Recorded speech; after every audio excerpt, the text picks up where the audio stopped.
25년 3월 2일 오전 6시 10분입니다. 3월 1일은 전반적으로 시장에 훈풍이 불었다.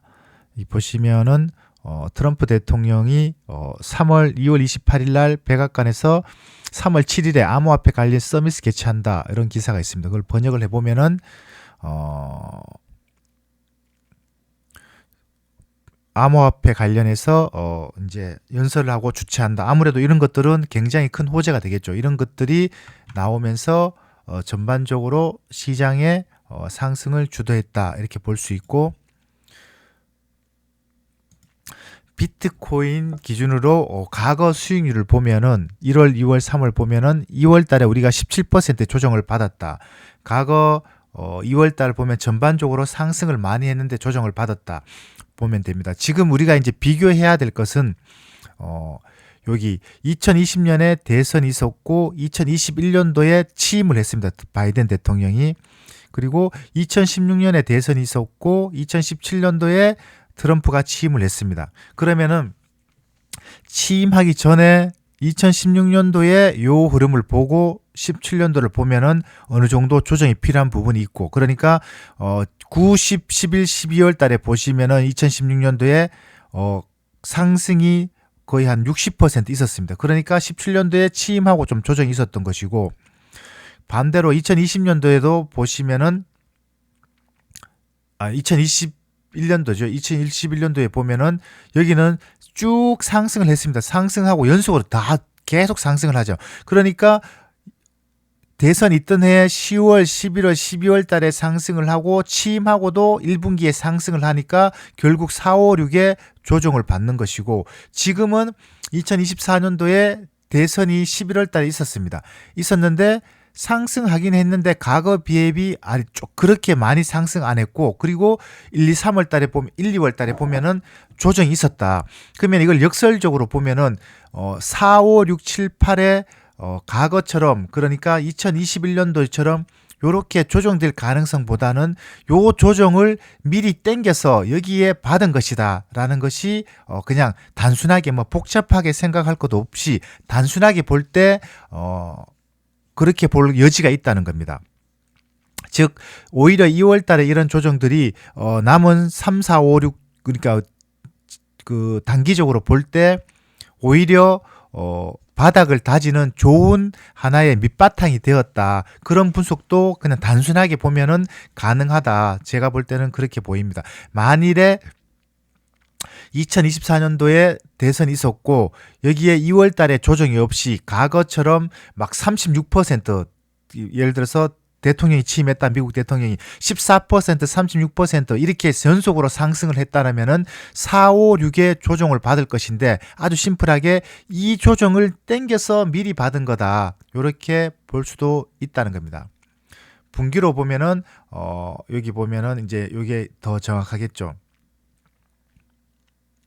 여기 보니까 2020년에 대선이 있고, 이거는 뭐 이렇게 순수하게 미국 중심으로 굴러가니까 미국 대선과 대통령 취임과 보면은 대선이 있는 해 4분기에 168%, 그리고 취임하고 100% 상승을 받으니까 조정을 받는 것이다. 그렇게 보면 됩니다. 그러니까 지금 47%, 8% 조정을 받았으니까 단순하게 숫자만 보면은 2분기에 괜찮을 가능성이 있다.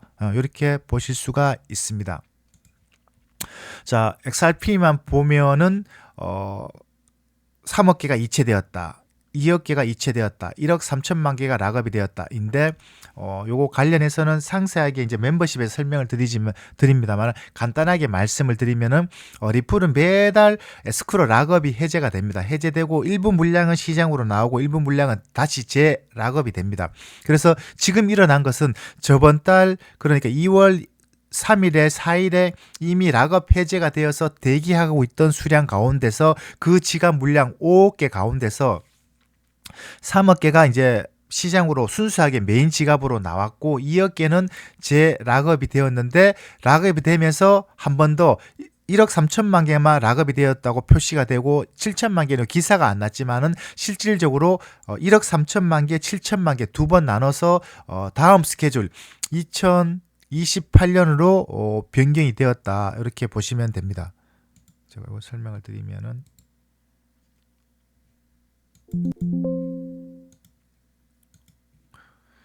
자, 오늘 실행된 게 이렇게 되었다. 이게 변경이 되어서 2028년도에 다시 시장으로 나오는 것으로 스케줄이 변경이 되었다. 그렇게 보시면 됩니다.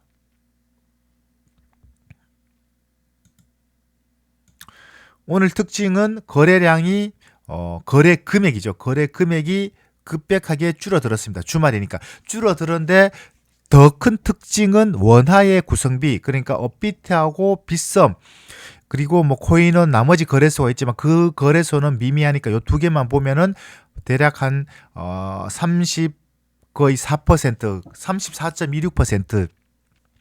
즉 주말 동안 전 세계에서 XRP의 거래량이 급격하게 16억 4천만 달러. 보면 요거를 제가 계산을 하면은 요렇게 됩니다.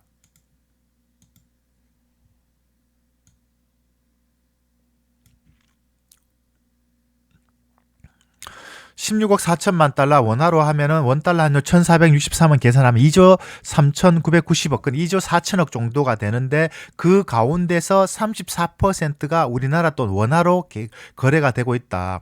계속 말씀을 드리는데 이거 처음 보시는 분은 와, 한국이 저렇게 많이 거래가 되고 있는 거야. 야, 우리 한국이 대단하다. 그거 아니라고 제가 여러 번 말씀을 드렸습니다.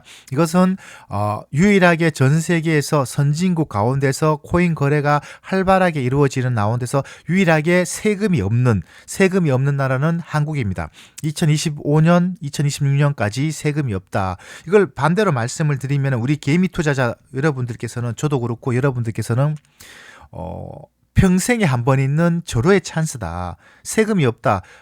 뭐 미국 주식 하시는 분은 아시겠지만은 25%만 넘으면은 이 세금을 내야 된다. 수익 250만 원만 넘으면은 거기에 대한 25%가 20 몇 퍼센트 계산 그 정도 되는데 1억이다. 심플하게 한 2,500만 원 세금을 납부를 해야 됩니다. 그런데 코인 시장에 세금이 없다. 위험하기는 위험하지만은 어쨌든 그것은 중요한 거다. 어쨌든 그렇게 해서 한국 거래소를 통해서 이 가격을 XRP의 가격을 주도하고 있다.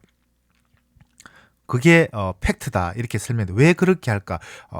여기 보시면은 제가 기사를 한번 보도록.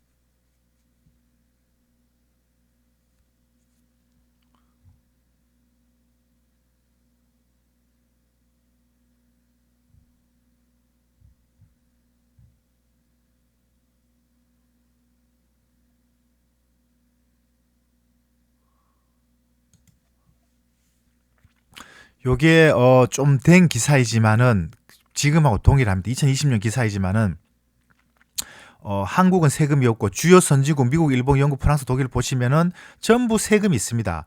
1년 미만은 최대 37%, 1년 이상은 15에서 20%, 일본은 최대 55%, 그리고 영국도 20%, 프랑스 19% 이상, 독일도 45%, 즉 지금처럼 이렇게 4848 짧은 기간에 사고 팔고 한다. 그러면 세금을 엄청나게 내어야 됩니다. 그런데 한국은 세금이 없다. 그러므로 한국 거래소를 통해서 원화 거래소를 통해서 이 가격을 주도하고 있다. 이게 팩트다. 이렇게 보시면 됩니다.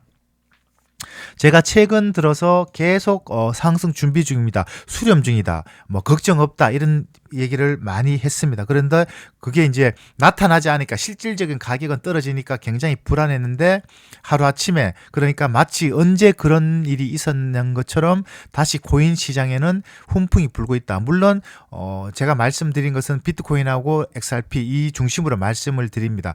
물론 이렇게 뭐 예를 들어서 솔라나나 이더리움 같은 경우는 여전히 반전을 못하고 있지만 솔라나 같은 경우는 또 어제 또 7% 올랐으니까 오늘 또 조정받는 부분이 있고 그렇게 보시면 됩니다.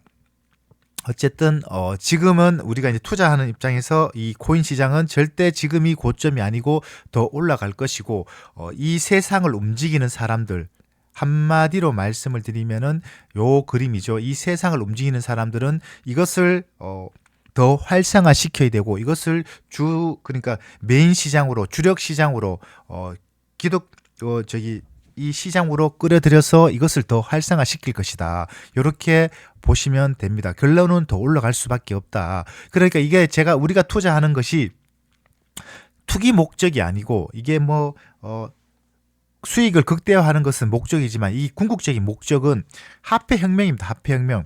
우리가 화폐가 바뀌는 거다. 이렇게 보시면 됩니다. 화폐라는 것은 뭐냐? 화폐의 정의, 돈의 정의는 신뢰입니다. 신뢰, 믿음. 무슨 개소리냐 이랬는데 이게 곰곰이 생각해 보면은 우리가 한국에서 살고 있으면서 심사인당, 세종대왕 그 돈을 쓰는 것은 우리 국가, 우리나라에 태어나서 우리 그것을 믿기 때문에 사용하는 것인데 예를 들어서 우간다나 못 사는 나라에서 전쟁이 일어난다. 그러면 그 나라 돈을 누가 쓰겠어? 아무도 안 쓰겠죠. 국민들도 쓰레기가 되겠죠. 그 돈의 가치는 지금 베네수엘라처럼 돈의 가치가 인플레이션이 워낙 심해져서 빵 한 조각 살 때 엄청난 돈이 필요한 것처럼 그렇게 되는 건데 그것은 믿음, 신뢰라는 겁니다. 신뢰. 그러면은 같은 관점에서 비트코인도 실질적으로는 이렇게 기사를 보면 비트코인 가치가 없다, 0이 될 것이다. 저도 그렇게 생각을 합니다. 근데 그렇게 되지 않는 이유는 가장 큰 특징은 뭐냐면은 지금도 그랬고 과거 100년 전에도 그랬고 1000년 전에도 그랬고 10,000년 전에도 그랬고 인간이 이 세상에서 이 세상이 돌아가는 이치는 그 각각의 시대마다 시대를 주도하는 세력들이 있는데 그 사람들이 그것을 믿고 그것을 그렇게 만들기 때문에 그렇습니다. 그러니까 이 비트코인의 가치와 실제를 우리가 정하는 것이 아니고 우리 투자자들이 정하는 것이 아니고 그리고 대통령이 정하는 것이 아니고 이 세상을 움직이는 세력들, 돈의 주력 세력들, 전쟁을 일으키고 그다음에 민주주의가 만들어지고 공산주의가 만들어지고 정의가 옳고 그런 모든 것들을 정하는 그 세력들이 이제 앞으로는 요것을 중심으로 움직이자 이것을 믿으면 믿는 것입니다. 왜 우리 영화 넘버3에 보면은 송강호가 내가 이렇게 하면은 내가 현정한 거라고. 그러니까 따질 필요가 없는 겁니다. 이게 비트코인이 라면이라면 라면이고 이게 짜장면이라면 짜장면이고 이게 짬뽕이라면 짬뽕이지. 근데 라면이 왜 자꾸 짬뽕이라고 하면은 비슷하지만 다르잖아요. 예를 들면은 그러면 그것을 따질 필요가 없다는 겁니다. 내가 이걸 짬뽕이라 그러면은 이게 컵라면이든 무엇이든 그게 짬뽕이 되는 겁니다. 마찬가지로 세력이 그렇게 이 코인 시장을 그렇게 만들어 가기 때문에 그것이 그렇게 될 것이고 우리가 할 것은 투자자들이 우리 개미 투자자들이 할 것은 무엇이냐면 이 가운데서 여러 가지의 코인들 가운데서 우선순위가 있을 거잖아요. 그것을 이게 먼저 가겠다 저게 먼저 가겠다 이게 뒤에 가겠다를 빨리 판단해서 거기에 투자를 하면 되는 것이지 이게 오르니 저게 오르니 그건 의미가 없다는 겁니다. 결국은 어떤 것이 순서를 정하면 된다. 결국은 제가 보는 관점에 이 코인 시장의 끝판왕은 XRP가 될 것이고 모든 것은 그쪽으로 움직일 것이고 비트코인은 면목적인 디지털 금이 될 것이고 세력들이 그렇게 만들 것이다. 그렇게 인지를 하고 이거를 외우면 됩니다. 이거를 맞냐 틀리냐 따질 필요가 없고 외우면 되고 무조건 그렇게 공식입니다. 공식. 그렇게 보시면 참 편하고 투자가 수월하게 된다. 그 점을 한번 더 설명을 드립니다. 감사합니다.